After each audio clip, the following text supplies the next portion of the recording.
bagaimana sebaiknya sikap umat menghadapi kebijakan-kebijakan pemerintah yang tidak adil ini. Silakan Ustaz.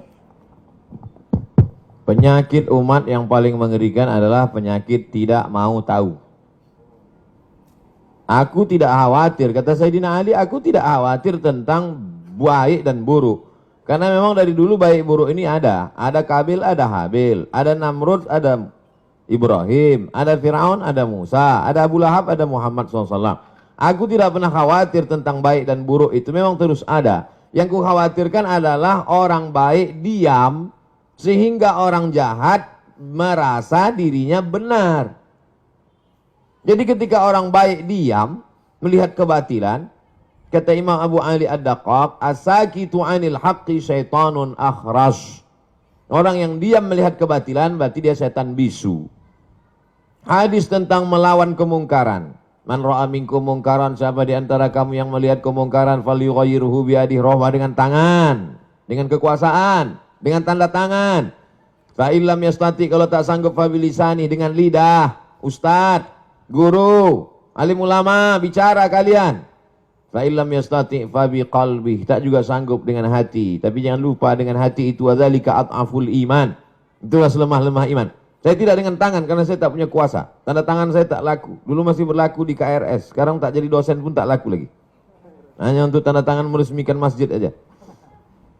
Tapi kalian yang punya tanda tangan, kalian akan dituntut di hadapan Allah Subhanahu wa taala. Ingat wahai pemimpin bangsa, jabatan kalian tak lama tapi hisabnya super lama. Jabatan kalian sekejap tapi hisabnya amat sangat lama di hadapan Allah. Yauma yaqumul hisab. Pada hari itu ditegakkannya hisab. Kalau dihitung-hitung usiamu sejak akil balik 10 tahun sampai mati 63 tahun, kalau sampai tak sampai 53, potong 10, potong 13, tinggal 40 tahun. 40 tahun itu berapa kali kau menandatangani surat izin membuka perusahaan asing, dari mulai nikel, batu bara, tanah, penebangan hutan, penggarapan. Dituntut kau ke pengadilan, kau menang juga karena duit kau banyak, bisa kau sogok pengacara, per detik bisa kau bayar.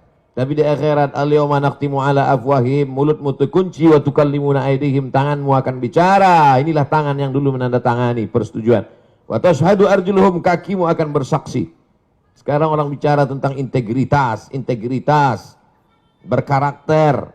Inilah integritas. Oleh sebab itu tanggung jawab kita adalah jangan diam melihat kebatilan. Kita negara konstitusional. Undang-Undang Dasar 1945, Pancasila, Negara Kesatuan Republik Indonesia. Maka dalam koridor demokrasi bicara. Kalau tersendat di parlemen, turun ke jalan. Turun ke jalan itu adalah bagian dari demokrasi. Kita bukan negara monarki, tidak lagi di kerajaan Sriwijaya. Kita bukan kerajaan Siak Sri Indrapura. Kita adalah negara kesatuan Republik Indonesia. Apa pesan Bung Karno? Bagi yang tidak setuju, bicara di parlemen. Orang yang duduk di parlemen itu siapa milihnya? Kita yang memilih mereka.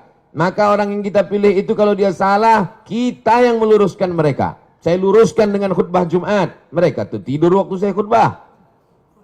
Saya luruskan dengan ceramah, mereka tak punya waktu untuk mendengar ceramah saya. Saya doakan mereka di tengah malam supaya dapat hidayah. Berikan mereka hidayah ya Allah. Maka kita semua jangan diam. Karena diam itu adalah puncak daripada kezaliman. Fir'aun itu sebenarnya tidak berapa zalim. Tapi karena orang diam, dia menjadi-jadi.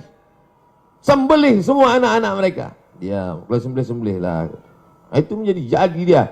Inna Fir'auna wa Hamana. 6 kali disebut nama Haman. Haman itu bukan orang bodoh. Haman itu kalau hidup sekarang Profesor Dr. Haman. Cerdas dia, tapi kecerdasannya dipakai untuk menjunjung kekuasaan yang zalim. Umat ini dipuji Allah karena amar ma'ruf nahi mungkar. Kuntum khaira ummah. Kalian umat yang terbaik. Syaratnya apa? Ta'muruna bil ma'ruf wa tanhauna 'anil munkar. Oleh sebab itu dalam bahasa Islam, agama Islamnya amar ma'ruf nahi mungkar. Dalam bahasa konstitusinya adalah kritik membangun, berdebat di parlemen. Parlemen, parle itu bahasa Perancis artinya ngomong. Parlemen, tempat ngomong. Kau didudukkan di situ untuk ngomong, bukan untuk tidur. Oleh sebab itu maka habis sudah saya sampaikan. Mudah-mudahan sampai ke telinga